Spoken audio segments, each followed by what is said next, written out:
What's up mga technician? Nagbabalikan DIY Printing Technician. Sa mga hindi pa nagsusubscribe guys, masubscribe na kayo. Click na notification bell button, click na notification nyo rin ang mga videos.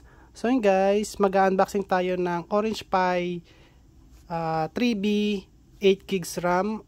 At meron siyang kasamang eMMC module na 256GB guys, or gigabytes. So ayan. So buksan natin guys. Ito guys, di ko pa nabubuksan yan. Ayan, oh. Naka-silyado pa yan. Ayan. Totally sealed. Bale, ang ginamit nila rito guys ay air freight. Or air freight. Ayan. Air freight. Tapos, saan pa ba yun? Ito guys, airmail. So, bago dumating sa akin to guys, sa mismo dito sa bahay namin, ay 2 to 3 weeks. Pero air freight siya. Airmail. So baka kasi ang nangyari guys ay, syempre hold pa rin to ng custom. Ayan. So custom declaration. Ayan, naka tick 1 or more boxes. Pero makikita naman natin yung sa loob niyan. Makikita nyo kung magkano yung presyo niya. 61 guys, 61 US dollar yung presyo ng Orange Pi 3B natin. Kasi ano yan guys, may kasama kasing eMMC. Pero kung walang kasamang eMMC module na 256 GB, so mababa lang presyo niyan guys. Pero syempre, as possible guys, mas kinukuha ko yung mas matataas na specs para makita ko yung kakayanan niya guys. Okay, so buksan na natin. Bale, saan ko ba gagamitin to? Eto guys, wala pang operating system to sa ano, dito nga natin buksan. Wala pang operating system to guys sa tag dito sa piso Wi-Fi na software. Kaya mag-aantay ako guys sa mga developer ng piso Wi-Fi na maglalabas sila ng software patungkol dito sa Orange Pi na 3B. So ayan, dalawa nga guys. Ito pa isa. So dalawang box yung nasa loob. So tingnan natin tong maliit kung ano yung nakalagay dito. Yun lang pala yung nakalagay. Ang laki ng box niya pero yung liit nung nakalagay, ito lang yung nakalagay. Ito guys yung eMMC module niya. Ayan. So kung nakikita nyo, ayun o, 256G. Ayun o, nakalagay. Kita niya guys. Ayan. So zoom in pa natin para mas makikita nyo mabuti. Ayan guys o, 256G. Ayan. Okay. 4C ang pangalan ng ano niya, ng brand. So ito yan guys, tingnan natin itong Orange Pi 3B. Ayan. So kung nakita nyo guys, yan sa likod. So wait lang guys ha. So kinuha ko lang to. So papakita ko rin to guys kung ano to. Ito nauna na kasi itong dumating, bago pa to. So ayan, tagalan natin ito.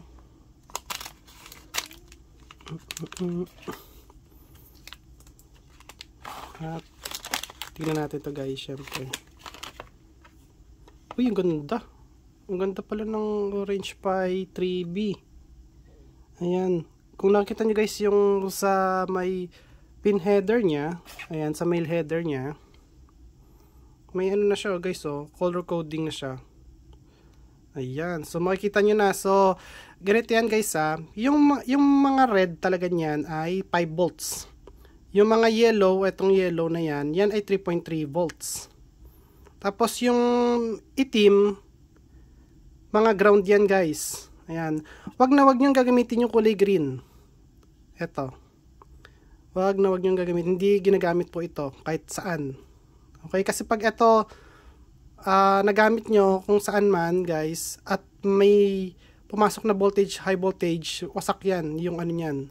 Sira yung CPU niyan, guys. So, yung mga blue, ayan guys, yung makikita nyo mga blue na yan, yan po yung mismong GPIO pin niya. Okay? So, dyan ginagamit yung input at saka output. So, sa mga ano natin dyan, yung gumagamit ng ang tawag dito, yung examplean ko kayo guys sa coin slot or coin acceptor tsaka sa bill acceptor. So, dyan po nilalagyan sa mga blue na yan. Ayan. Okay? Dyan kayo kukuha ng mismong GPIO pin input. Ayan. So, ayan, ganda guys ng board nila. Kumpleto. Ito guys, ito yung module ng Wi-Fi module niya. Ayan. So, ayan guys. Tapos, ayan yung iba't ibang rack chip niya. Ayan. So, mga processor yan guys. Ito mismo yung ano niya, yung RAM. Ayan guys. Okay. Ito mismo yung RAM niya sa likod. Mamaya na sa likod guys, dito muna tayo. Ito guys, natatanggal to. Pwede nyo tong alisin. Ayan. Pwede nyo tanggalin siya. Ayan. Kung gusto nyo palitan ng mas malaki pa dito. Kasi ang mangyari dito, kung gusto nyo lagay siya sa case, kasi wala akong case nito guys eh. Naghanap ako ng case mismo nito na para talaga dito. So, ang nangyari, tinatanggal ito, tapos pinapalitan ng bago guys. So, yan, anin mo natin to guys, tabi para makita nyo yung loob. Ayan guys, yung mga IC nya. Ayan. So, eto guys yung mismong CPU. Ayan, rack chip na RK. Ayan, RK3566. So, wala pang software nito ang Piso Wi-Fi. Okay? Pero, syempre soon guys, magkakaroon din sila niyan. Kaya wait lang kayo. Bale, kung pagkakomparison natin yung dalawang eto guys. Yung eto guys, ayan. Orange, Raspberry Pi 4 na 8 gigs. Mas matatalo nito kesa to guys. Papakita ko sa inyo kung bakit. So, pakita ko muna sa inyo dito. Ayan. So, eto guys, kung nakikita nyo, meron tayo ditong USB 3. Tapos yung eto guys, mga USB 2 na lang siguro yan. Kaya puti yung mga nakalagay dyan. Eto guys ay Gigabit Ethernet to guys. Okay? So, pakita ko sa inyo itong mga ano natin. Itong mga board natin sa Orange Pi. So, Orange Pi PC. Tapos Orange Pi 1. So, bale itong dalawa na to guys ay ano lang to guys, 100 Mbps yung pinaka maximum nitong Ethernet port guys. Okay? So, sa next video natin, tuturuan ko kayo kung paano malalaman or paano nyo malalaman ang maximum ano nito guys, user sa client. Okay? So, ito guys, Gigabit port Ethernet, Gigabit port Ethernet din to. Dito naman sa Raspberry Pi may dalawang USB 3 at tapos dalawang USB 2. Ito isa lang. Isang USB 3 tapos tatlong USB 2. Ayan. So meron tayo ditong magkapares ito guys. So 3.5mm port para sa baby plug. Sa audio yan guys. Dito naman ay yung ano natin guys, full HDMI dito guys, mini HDMI, ayan o, dalawa. Ito full HDMI. So hindi kayo mahirapan maghanap ng ano nito, ng cable. So pares lang sila, type C input. So 5 volts, 3 amps maximum. Ito merong power button. Ayan, tsaka power, shutdown button. Parehas lang yan. Shutdown at tsaka power. Shutdown at tsaka power on. Okay, power off tsaka power on. Ayan, so meron ditong boot guys, oh. Pero yan, di naman ganun nagagamit yan. Yan, reset button. So dito ba meron ba? Wala guys, isa lang, ito lang. Sa kabila, isa lang din guys. Okay, so sa likod, nakita nyo guys, meron tayong eMMC slot dito. So kaya ako binili yung eMMC para kung maglalagay ako ng operating system or OS nya or yung software, dito ko na guys ilalagay, rekta. Okay, so rekta ko na siya ilalagay dito. So tatlo yan guys. So ito yung eMMC slot, ito naman yung micro SD slot, at ito naman yung M.2 slot na ang gamit ay M key guys. Ayan guys, kung nakita nyo may nakasulat na M. So M key yung ginagamit dito, parang tulad sa ano natin, Orange Pi 5. Ayan. So ayun guys, so yung ginagamit ko na M.2 na M key, NVMe yan guys. So ayan guys, para sa NVMe. Ayan. So kahit na yung pinakamalit na NVMe, yung 22 ano yun? 2230 yata yun. 22mm by 30mm. Or yung 4230 ba yun? Basta guys, nasa dalawa lang yan. So ang ginagamit ko lang guys, yung pinakamalit lang. Okay, 1TB. So ito-try natin yan dyan guys. Ngayon, ayan, so lagyan natin ito rito dahil ito lang yung walang case. Ito guys, kaya ko binili rin to. Ito ay USB to eMMC module. Ayan. Okay. Tapos ang pangalan niya guys ay Radsa. Ayan. So pakita ko sa inyo. Itong eMMC natin ay para dyan.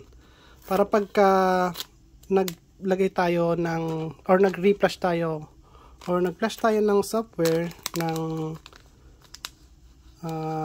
Orange Pi, or yung sa ano guys, piso Wi-Fi software. So dito ko na lang siya guys ilalagay. Okay?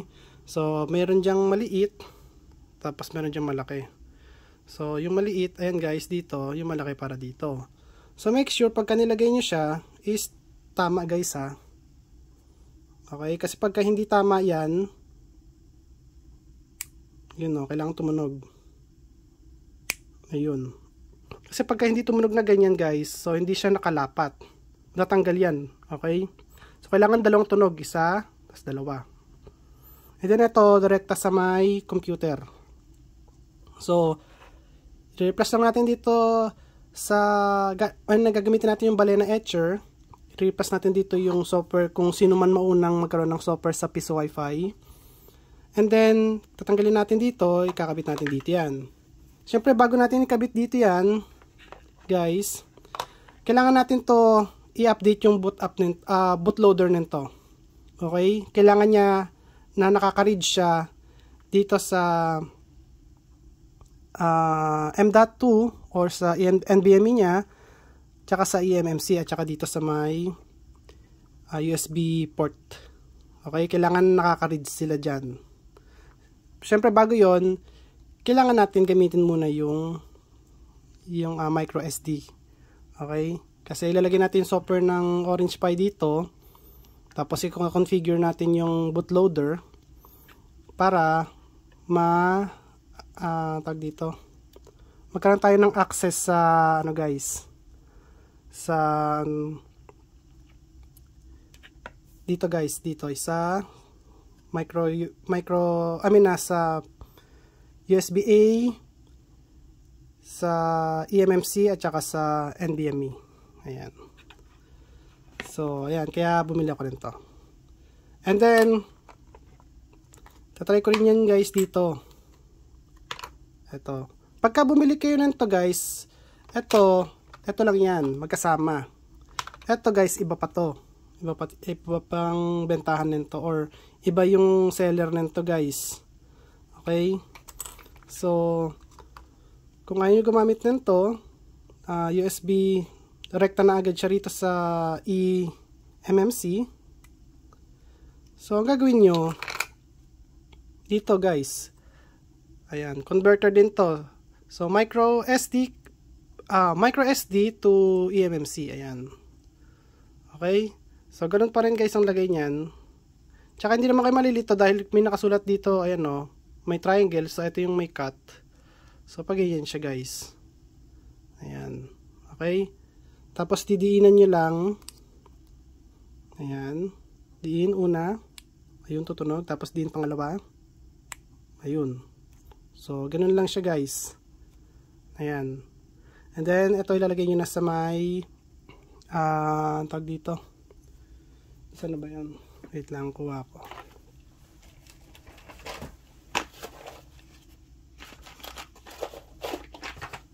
Ito guys, ano natin, adapter ng micro SD. So, dyan lang siya ilalagay guys. Yan, pag ganito. Yan. Tapos ito lalagay nyo sa computer nyo. Okay? So, pinag-isipan ko mabuti to bago ko to bilhin. Para di man gumana dito, for sure gagana rito. Hindi man gumana rito, for sure gagana rito. Okay? Or hindi na gumana rito sa isa na to, gagana na sigurado rito. Okay? Kaya dalawa rin yan guys. Magkaibang ano to, magkaibang online store. Okay? Magkaibang seller yan guys. Hindi sila magkaparehas. Kaya kung nakita niyo yung number niyan, no, magkaiba rin yung magkaiba 2307, 2315, ayan. So magkakaiba po yan guys, okay? And then pagkatapos niyan, tapos reflash, dito na yan. So nakita nyo, may ano ulit dito, may cut or may gatla siya guys. So para na yan dito guys, ayan, pag ganyan. Okay? So make sure na hindi siya gagalaw bago nyo siya pindutin. Pindot, pindot. Ayun. Wala na yan, okay na yan guys. O, diba? And then, next video natin guys, tignan ko guys kung meron na silang software nito, pero not sure talaga guys kung may software na ang Orange Pi nito para sa bootloader setup. Ayan. Yun nga, yun nga guys, sorry. Next natin ibibideo yun, and then pagkatapos nun, tuturuan ko kayo guys kung ano yung maximum ano nito guys na mga to, maximum client user ang ano nito guys, ang capable nitong lahat na to. Okay? So ika-calculate natin kung paano ba malaman kung ilan yung kaya nito talaga. Kasi yung iba nagsasabi, kaya ng Orange Pi 1 ng 50 user or 50 client. Yung iba sabi 100 users sa Orange Pi PC, ganun. Tapos ito nasa 1,000, ganyan, 2,000. No. So makikita natin guys, yun ang sasabihin ko sa inyo, yung katotohanan talaga niyan guys, okay? So ayan guys, kung nagustuhan niyo yung video ko, huwag kalimutan mag-like, share, subscribe. Click notification bell button, click all guys. Bye, peace.